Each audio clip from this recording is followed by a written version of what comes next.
귀한 기도 감사합니다. 오늘 이 저녁에 우리에게 주시는 하나님의 말씀은 사무엘상 18장 6절에서 우리 16절까지의 말씀을 함께 교독하겠습니다.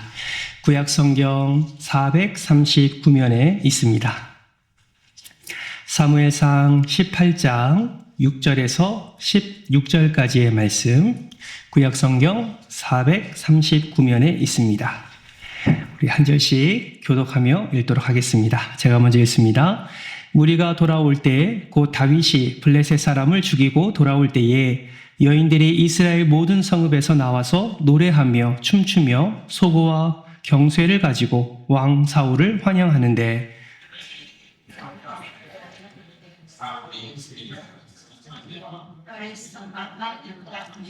사울이 그 말에 불쾌하여 심히 노하여 이르되 다윗에게는 만만을 돌리고 내게는 천천만 돌리니 그가 더 얻을 것이 나라 말고 무엇이냐 하고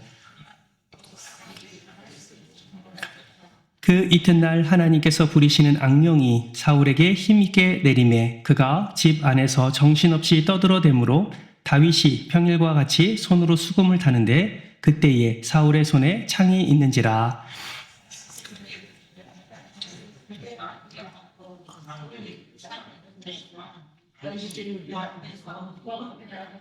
여호와께서 사울을 떠나 다윗과 함께 계심으로 사울이 그를 두려워한지라. 그러므로 사울이 그를 자기 곁에서 떠나게 하고 삼음에 그가 백성 앞에 출입하며 다윗이 그의 모든 일을 지혜롭게 행하니라. 여호와께서 그와 함께 계시니라.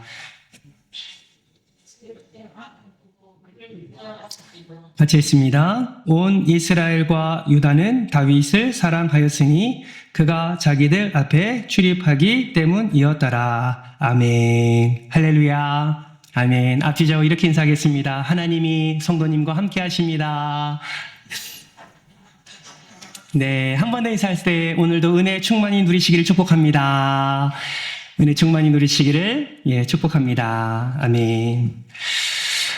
사랑하는 성도 여러분, 혹시 살리에리 증후군이라는 말을 들어본 적이 있으십니까? 이 살리에리 증후군은 안토니오 살리에리라는 유명한 작곡가의 이름을 딴 그런 증후군 이름입니다. 살리에리 증후군은 경쟁자에게서 느끼는 절망감이나 질투심 또는 열등 의식을 가리켜 말하는 심리학적 용어입니다. 도대체 안토니오 살리에리라는 작곡가가 어떤 상황과 어떤 상태였길래 그의 이름을 따서 이러한 증후군의 이름이 나오게 되었을까요? 때는 1800년 초였습니다. 이탈리아에서 아주 유명한 작곡가였던 살리에리는 열등감을 느낄 만큼 강력한 라이벌이 있었습니다. 그 사람은 우리가 잘 아는 모차르트입니다. 천부적인 재능을 가지고 태어난 모차르트에 비해서 이 살리에리는 굉장히 노력파였습니다. 노력으로 성공한 사람이었죠. 그래서 살리에리는 천부적인 재능을 가지고 태어난 그 모차르트를 향해서 늘 시기하고 질투했다고 합니다. 그 시기와 질투가 어느 정도였냐면 살리에리의 고백 속에서 그것을 발견할 수 있는데요. 영화 아마데우스에서 살리에리는 이렇게 말을 했습니다. 나는 음악을 위해서라면 목숨이라도 버릴 각오가 되어 있는데 모차르트는 놀 것 다 놀고 밤낮 여자를 희롱하며 경박하게 웃으면서 남는 시간에 작곡을 해도 항상 불후의 명작만을 쓴다. 반면에 내가 쓴 곡은 아무도 기억하지 못한다. 세상이 어쩌면 이다지도 불공평하단 말인가. 여러분, 지금 살리에리의 고백 속에 모차르트를 향한 질투와 시기심과 열등의식을 발견할 수 있으십니까? 한간에 모차르트의 재능을 시샘한 살리에리가 모차르트를 독살했다라는 이야기가 돌 정도로 살리에리는 모차르트를 향해서 경쟁심과 절망감, 질투심, 그리고 열등의식을 느낀 사람이었습니다. 여러분, 오늘 본문 말씀에도 살리에리와 같은 그런 질투심과 시기심에 사로잡힌 한 사람이 등장하지요. 그가 누구입니까? 바로 사울입니다. 사울은 다윗을 시기했고 다윗을 미워했고 다윗을 질투했습니다. 왜 그랬습니까? 성경은 한 문장으로 이것을 분명하게 말하고 있습니다. 12절 상반절이에요. 같이 한번 읽어볼까요? 함께 읽습니다. 시작. 여호와께서 사울을 떠나 다윗과 함께 계심으로. 사울의 마음이 너무나 힘들었습니다. 자신과 함께 있던 여호와께서 다윗과 함께 계신 것을 사울이 너무나 분명히 알고 있었기 때문입니다.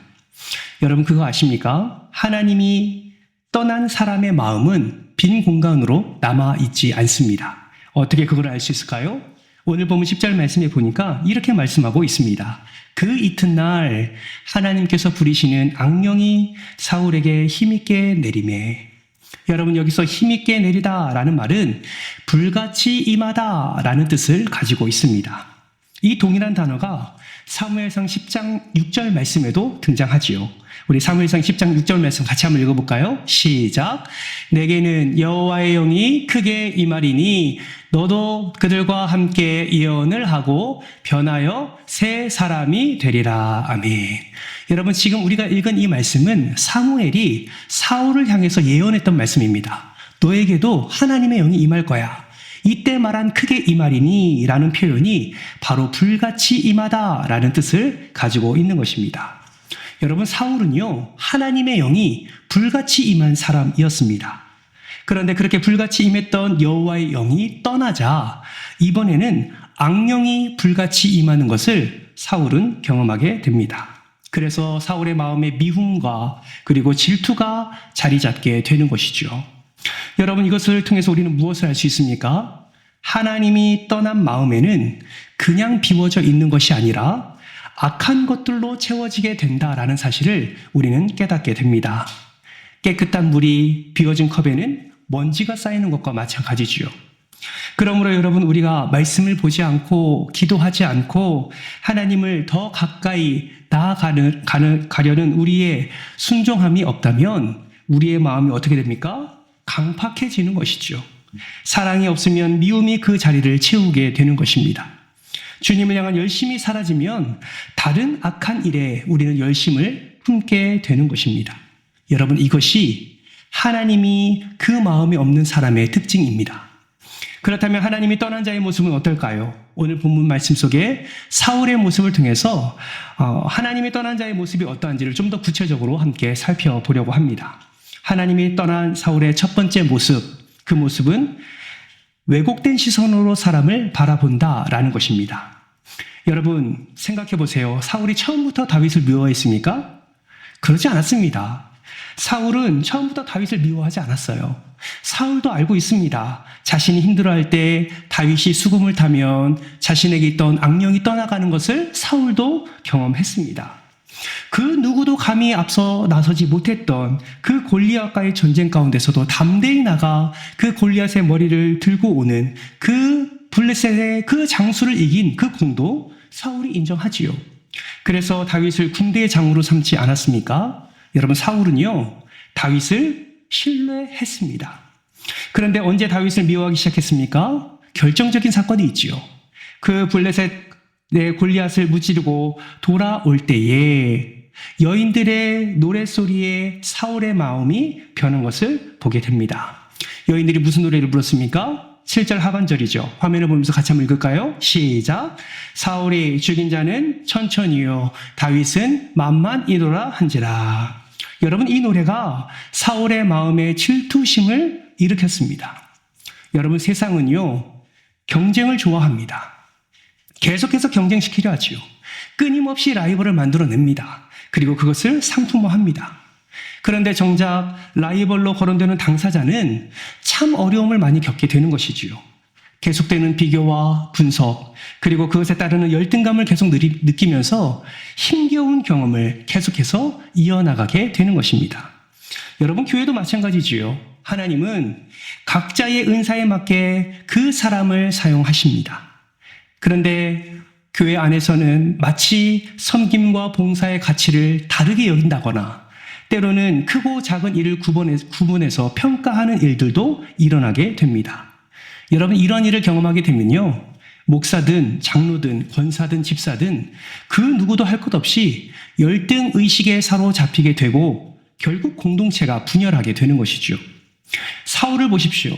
이 여인의 노랫소리에 어떻게 반응합니까? 사울의 자존심과 사울의 자존감이 무너지게 됩니다.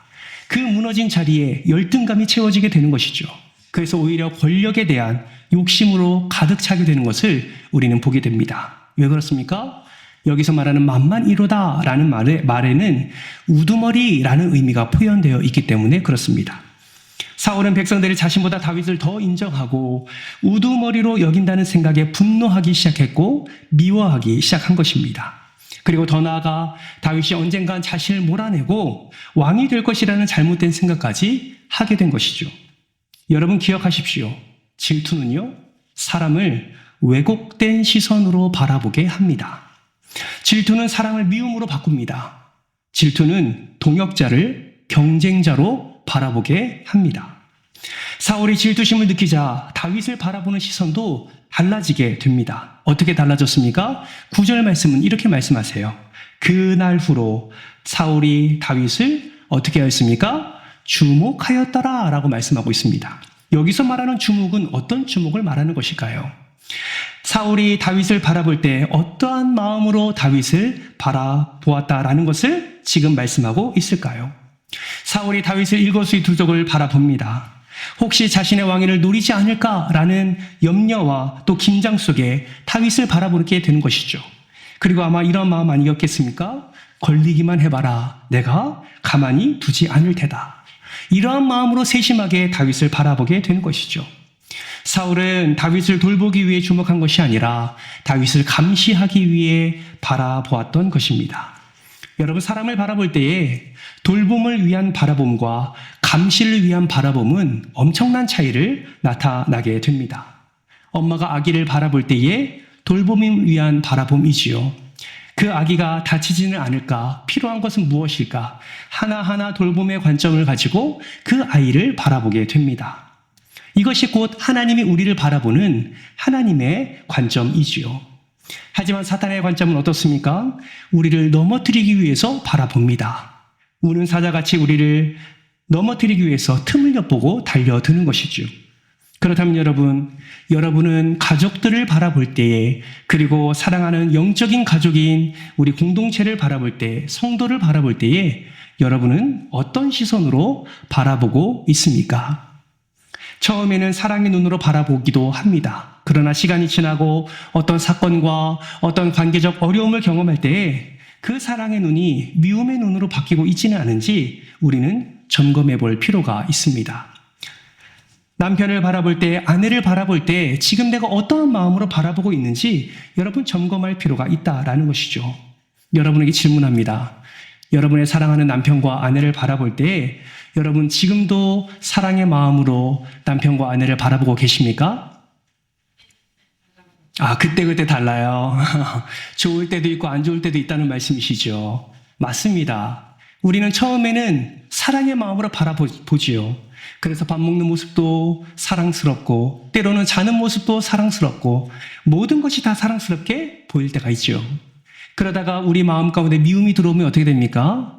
밥 먹을 때 흘리는 것만 바라봐도 너무나 보기 싫고, 양말 돌돌 말아서 벗는 것도 너무나 보기 싫고, 여러분, 자는 것도 꼴 보기 싫습니다. 그렇지 않습니까? 왜 이러한 마음이 들까요? 점점 잔소리는 계속해서 늘어나게 되고, 나중에는 모든 감정을 쏟아내기에 그 급한 삶을 살아가게 되는 것입니다. 사랑하는 성도 여러분, 어떠한 관점으로, 어떠한 눈으로 바라보느냐가 너무나 중요합니다. 하나님이 떠난 자의 모습은 왜곡된 시선으로 바라봅니다. 그러나 다윗의 모습을 보세요. 하나님이 함께한 다윗은 왜곡된 시선으로 바라보지 않았습니다. 사울이 자신을 죽이려고 하는 수많은 경험 속에서도 사울을 바라보는 그의 눈은 왜곡되지가 않았습니다. 하나님이 세우셨다는 그 사실 하나만으로 그 왕을 존중하는 다윗의 모습을 바라보게 됩니다. 사랑하는 성도 여러분, 기억하십시오. 사랑이 없으면 질투하게 되고, 사랑이 없으면 동역자가 경쟁자로 바뀌게 됩니다. 바라고 소망하기는 나보다 더 인정받은 사람들, 나보다 모든 일에 앞서는 사람들, 그 사람들을 미워하고 질투하기보다 하나님과 함께하는 여러분께서 먼저 하나님의 마음으로 그들을 바라보시고 그들을 더 사랑하시는 그런 여러분 되시기를 주님의 이름으로 축복합니다. 교회 안에서도 마찬가지입니다. 교회 안에서 누군가가 잘하고 있습니까? 더 축복해 주시고 더 격려해 주십시오. 질투와 시기가 아니라 동역자가 경쟁자로 바뀌는 것이 아니라 모두가 동역자들이라는 사실을 기억하면서 항상 예수의 마음으로 함께 우리는 동역으로 나아가야 된다라는 사실을 반드시 기억하시기를 바랍니다. 둘째, 하나님이 떠난 사람은 잘못된 방법을 따릅니다. 왜 그렇습니까? 하나님이 떠난 사람의 판단 기준은 하나님의 말씀이 아니라 자기 자신의 감정이 기준이 되기 때문에 그렇습니다. 여러분, 어느 방송에서 한 교수님이 이런 말을 한 것을 들어본 적이 있습니다. 이 세상에서 절대로 해서는 안 되는 두 가지가 있습니다. 그것이 무엇이냐면 첫째는 다른 사람을 충고하는 것이고 두 번째는 다른 사람의 충고를 듣는 것입니다. 라고 말하는 것을 듣게 되었습니다. 그러면서 하는 말이 이런 말을 하더라고요. 자신의 인생은 자신이 주체가 되어 판단을 내려야 합니다. 여러분, 이 교수님의 말이 맞습니까? 하나님을 인정하지 않고 예수를 믿지 않는 사람은 이 교수님의 말에 고개를 끄덕일 수도 있을 것 같습니다. 그러나 하나님이 이 세상에 창조주시고 하나님이 말씀이 진리라고 여기는 자들, 예수 그리스도가 나의 구원자 되시고 하나님의 말씀이 복음이라고 여기는 자들은 이 교수의 말에 우리는 고개를 끄덕일 수가 없는 것이죠. 왜 그렇습니까? 나 자신이 진리가 아니기 때문입니다. 사람은 완전하지 않습니다. 그러기에 진리의 말씀으로 판단하지 않으면 어떤 사람이라도 잘못된 판단을 내릴 수 있다는 것을 우리는 반드시 기억해야 됩니다. 모든 사람은 스스로 올바른 판단을 내릴 수가 없습니다. 죄인이기 때문에 그렇지요. 그래서 반드시 옳은 기준이 필요한데 그 옳은 기준이 무엇이냐면 하나님의 말씀입니다. 사울에게는 이 하나님의 말씀이 없었습니다. 더 이상 하나님은 사울과 함께하지 않으셨습니다. 그러기에 사울의 마음에도 사울의 삶에도 하나님의 말씀은 함께하지 않았습니다. 그래서 사울이 다윗을 대하는 방식을 보세요. 말씀이 없으니 어떻게 대합니까? 죽일 기회를 찾고 어떻게 해서든지 다윗을 죽이려고 애쓰는 모습을 우리는 발견하게 됩니다. 여러분 10절 하반절 말씀을 한번 보실까요? 다윗이 평일과 같이 손으로 수금을 타는데 그때 사울의 손에 창이 있는지라. 여러분, 예전에 다윗이 수금을 타면 어떻게 됐습니까? 사울 안에 있는 악령이 떠나갔습니다. 그런데 사울의 마음 가운데 미움이 차고 질투가 차고 그래서 잘못된 방법을 선택하다 보니 사울이 이러한 상황 속에서 무엇을 결단하고 행동합니까? 11절 말씀 보세요. 같이 한번 읽어볼까요? 시작. 그가 스스로 이르기를 내가 다윗의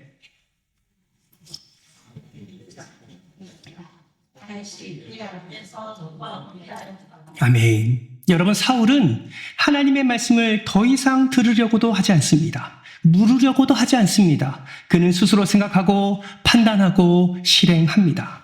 다윗은 자신의 손으로 생명을 살리기 위해서 수금을 타는데 사울은 자신의 손으로 생명을 죽이기 위해서 창을 잡고 던지는 것입니다. 사울은 다윗을 자신의 손으로 죽이려는 것을 시도가 실패하자 또 어떤 방법을 씁니까? 다윗을 자기 자신에게서 떠나게 합니다. 어떻게 떠나게 합니까? 천부장이라는 지위를 줘서 다윗을 자기 곁에서 떠나게 하는 것이죠. 여러분, 천부장이 된 것이 오히려 더 잘된 일일까요? 여러분, 자세히 말씀을 보면 그렇지 않다는 사실을 우리는 발견할 수 있습니다. 사무엘상 18장 5절 말씀을 보면 다윗은 골리앗을 물리치고 앞서 말씀드린 군대의 장으로 세움을 받았습니다. 그런데 지금은 천부장으로 직위를 바꿨어요. 이 말은 무엇입니까? 더 높은 자리에서 낮은 자리로 옮기게 되었다라는 것을 말합니다. 이 당시 천부장은 야전 군사 지휘관입니다. 무슨 말이냐면 치열한 최전방에서 싸워야 하는 그런 자리였던 것이죠. 다윗을 천부장으로 임명한 이유가 무엇입니까? 전쟁터에 나가서 다른 적의 손에 죽임을 당하기를 그렇게 생각하고 계획하고 그렇게 다윗을 천부장으로 보내게 된 것입니다. 여러분, 그거 아십니까? 다윗도 이런 짓을 합니다. 언제 이런 짓을 하죠? 밧세바 사건 때 우리아를 어떻게 합니까? 그 적군의 손에 죽이게 하기 위해서 그 전쟁터로 내모는 것을 우리는 보게 됩니다. 그것이 사무엘하 11장 15절 말씀에 나오죠. 맹렬한 싸움 앞으로 보내어서 우리아를 죽게 하라라는 다윗의 그 명령에 우리아가 죽임을 당하는 것을 우리는 보게 됩니다. 사랑하는 성도 여러분, 우리가 성령의 충만함을 누리지 못할 때나 범죄했을 때 어떠한 일이 일어난 줄 아십니까? 내가 당했던 대로 다른 사람에게 갚아주려는 모습이 우리에게 나타나게 됩니다. 마치 너도 똑같이 당해봐라 라는 그러한 심정으로 다른 사람들에게 행한다라는 것이죠. 우리가 항상 성령의 충만함을 누려야 하는 이유는 우리의 생각이 앞서고 우리의 상처가 나오고 그러므로 말미암아 잘못된 방법으로 일을 처리할 수 있기 때문에 우리는 항상 하나님 앞에 엎드려 하나님의 말씀을 붙들고 성령의 충만함을 위해서 기도해야 하는 것입니다. 사울은 그렇지 못했기 때문에 잘못된 방법을 선택하였고 그 잘못된 방법이 오히려 자신을 더 무너지게 하는 그런 원인이 되는 것을 말씀을 통해서 확인할 수 있습니다. 사랑하는 성도 여러분, 나의 방법이나 나의 감정대로 행하는 것이 아니라 성령 충만함으로 하나님의 인도하심과 하나님의 방법을 따르는 저와 여러분 되시기를 주님의 이름으로 축복합니다. 하나님이 떠난 사울의 모습 두 가지를 살펴보았지요. 첫 번째는 왜곡된 시선으로 사람을 바라보는 것이고 두 번째는 하나님이 원하시는 방법이 아니라 잘못된 방법, 자신의 기준으로 생각하고 판단하고 행동하는 잘못된 방법을 따른다는 것을 우리는 확인하였습니다. 그렇다면 하나님이 함께하는 자의 모습은 어떨까요? 다윗의 모습을 통해서 이 또한 두 가지를 간단히 살펴보겠습니다. 하나님이 함께하는 믿음을 가진 다윗은 어땠을까요? 첫 번째는 같이 한번 읽어볼까요? 시작! 하나님이 함께하는 사람에게는 지혜가 있습니다. 무엇이 있다고요? 지혜가 있습니다. 14절 말씀은 이렇게 말씀합니다. 다윗이 그의 모든 일을 지혜롭게 행하니라 여호와께서 그와 함께 계시니라. 다윗이 지혜로운 이유가 무엇입니까? 여호와께서 그와 함께 하셨기 때문이지요. 지혜는 하나님의 눈으로 사람을 바라보고 적절하게 말하는 것이죠. 하나님의 말씀이 기준이 되어 어떻게 행동할지를 잘 판단하는 것입니다. 다윗은 사울의 부당한 대우에도 불구하고 그를 미워하지 않습니다. 끝까지 자신과 함께한 하나님을 의지하고 하나님께서 세우신 왕임을 인정하며 신하의 입장에서 왕을 바라보게 됩니다. 경쟁자가 아니라 도우려고 바라봅니다. 다윗이 이렇게 할 수 있었던 이유는 자신 안에 살아있는 하나님을 경외하는 마음이 다윗에게 있었기 때문입니다. 잠언 9장 10절 말씀은 우리에게 이렇게 말씀하고 있습니다. 같이 한번 읽어볼까요? 시작! 여호와를 경외하는 것이 거룩한 자를 아는 것이 명철이니라. 아멘. 여러분, 하나님이 계심을 믿고 하나님을 두려워하기 때문에 마음대로 행동하지 않는 것이죠. 그것이 바로 지혜입니다. 다윗은 사울의 주목을 받기 이전에 하나님이 자신과 함께하고 계시고 자신을 지켜보고 있다는 믿음이 먼저 있었습니다. 그래서 하나님이 함께 하시기 때문에 나쁜 말을 하거나 악한 행동을 하지 않았던 것이죠. 사랑하는 성도 여러분, 하나님이 우리와 함께 하심을 여러분 믿으십니까? 이 말이 우리에게는 위로가 되기도 하지만 한편으로는 굉장히 무서운 말입니다. 왜냐하면 내가 잘못을 저지를 때도 하나님은 나와 함께 하신다는 말씀이고 내가 나쁜 생각을 하거나 내가 잘못된 행동을 할 때에도 하나님은 우리와 함께 하신다는 것을 의미하기 때문에 그렇습니다. 그렇기 때문에 하나님이 함께 하신다는 믿음을 가진 사람은 하나님을 경외할 수밖에 없습니다. 그리고 하나님을 경외하는 그 마음은 우리를 지혜로운 행동으로 나타나도록 이끌어가게 됩니다. 이런 사람은 감정에 끌리지 않습니다. 이런 사람은 감정을 앞세우지 않습니다. 이런 사람은 하나님의 말씀을 앞세우게 되는 것이죠. 다윗을 보십시오. 하나님과 함께한 다윗은 자신의 감정을 드러내지 않습니다. 여러분, 오늘 우리가 6절부터 16절까지 교독하지 않았습니까? 여러분, 다시 한번 천천히 한번 읽어보십시오. 6절부터 16절까지의 말씀을 통해서 다윗의 감정이 드러난 부분이 있는지를 한번 찾아보시기 바랍니다. 아무리 찾아도 다윗의 감정을 발견하지 못할 것입니다. 왜 그렇습니까? 다윗이 감정이 없어서 그럴까요? 그렇지 않아요. 사울의 감정은 고스란히 오늘 말씀을 통해서 발견할 수 있지만 다윗의 감정을 발견할 수 없는 이유는 다윗이 그 어려운 상황 가운데서도 다윗은 하나님이 함께 하심을 기억하고 믿고 끝까지 참아냄을 의미하는 것입니다. 여러분 생각해 보세요. 사울이 창을 들어서 자신에게 집어 던질 때에 여러분이 다윗이라면 어떻게 하시겠습니까? 사울을 미워하지 않을 수 있으시겠습니까? 사울을 오해하지 않을 자신 있으십니까? 자신이 당하는 그 감정, 자신이 당하는 그 상황, 자신이 당하는 그 핍박, 자신의 생명을 앗아가려는 그 수많은 계획과 두려움과 염려, 걱정 가운데 여러분 자신 있게 평안을 누릴 수 있으시겠습니까? 저는 욕할 것 같습니다. 저는 사울을 향해서 동일한 마음을 품을 것 같아요. 사울이 나를 향해 품은 그 마음과 동일하게 나도 그에게 동일한 마음을 품을 것 같습니다. 그런데 다윗은 그렇게 하지 않았습니다. 왜 그렇습니까? 하나님이 함께 하심을 그는 항상 기억하고 있었기 때문이지요. 여러분, 우리도 마찬가지입니다. 살다 보면 억울한 일이 얼마나 많습니까? 참 많습니다. 사람에게 서운하고 하나님께 섭섭할 때도 너무나 많지요. 나는 잘못한 것이 없는 것 같은데 고난 당하는 경우도 있습니다. 그럴 때라도 감정적으로 말하거나 행동하지 마시기를 바랍니다. 그럼 어떻게 해야 됩니까? 하나님이 나와 함께 하심을 꼭 기억하면서 항상 하나님 앞에 우리의 마음을 토해내는 저와 여러분 되시기를 주님의 이름으로 축복합니다. 여러분, 다윗이 왜 그렇게 많은 시를 쓰신 줄 아십니까? 왜 많은 시를 그렇게 써서 하나님께 그렇게 자신의 마음을 토해낸 줄 아십니까? 다윗이 쓴 시만큼 다윗의 인생 가운데 힘들었던 것이 너무나 많았음을 우리는 확인할 수 있습니다. 물론 하나님을 찬양하는 시, 하나님을 경배하는 시도 있지만 여러분 그거 아시죠? 다윗의 시를 보면 탄원시도 있습니다. 너무나 힘들어서, 견딜 수 없어서, 감당할 수 없어서 그래서 하나님께 원수를 죽여달라고, 나를 핍박하는 자를 물리쳐달라고, 그들의 뼈를 꺾어달라고 수많은 시로 자신의 감정을 드러내는 것을 보게 됩니다. 여러분 시편 22편 1절 말씀도 보세요. 다윗은 이렇게 고백합니다. 같이 한번 읽어볼까요? 시작. 내 하나님이여, 내 하나님이여, 어찌하여 나를 버리셨나이까? 어찌하여 멀리하여 돕지 아니하오시며 내 신음소리를 듣지 아니하시나이까? 아멘. 여러분 딱 봐도 아시겠지요? 다윗의 지금 상황이 고통 중에서 하나님께 부르짖는 다윗의 시입니다. 여러분 왜 이렇게 하나님 앞에 고백하고 있습니까?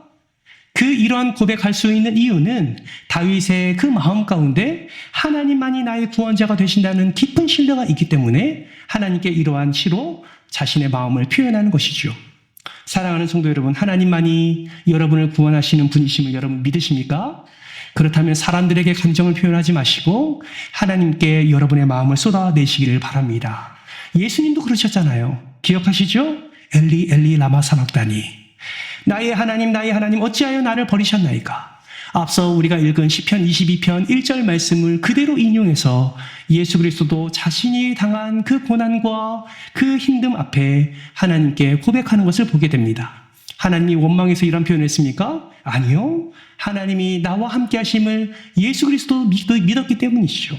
하나님을 깊이 신뢰했기 때문에 많은 사람들에게 감정을 쏟아내는 것이 아니라 하나님께만 온전히 자신의 마음을 올려드리는 예수 그리스도의 마음을 우리는 확인할 수가 있습니다. 사랑하는 성도 여러분, 여러분은 하나님이 함께 하시는 자인 줄 저는 믿습니다. 그러므로 여러분 안에 이미 하나님의 지혜가 담겨 있음을 저는 믿습니다. 그러므로 여러분 하나님의 지혜대로 살아가시기를 주님의 이름으로 축복합니다.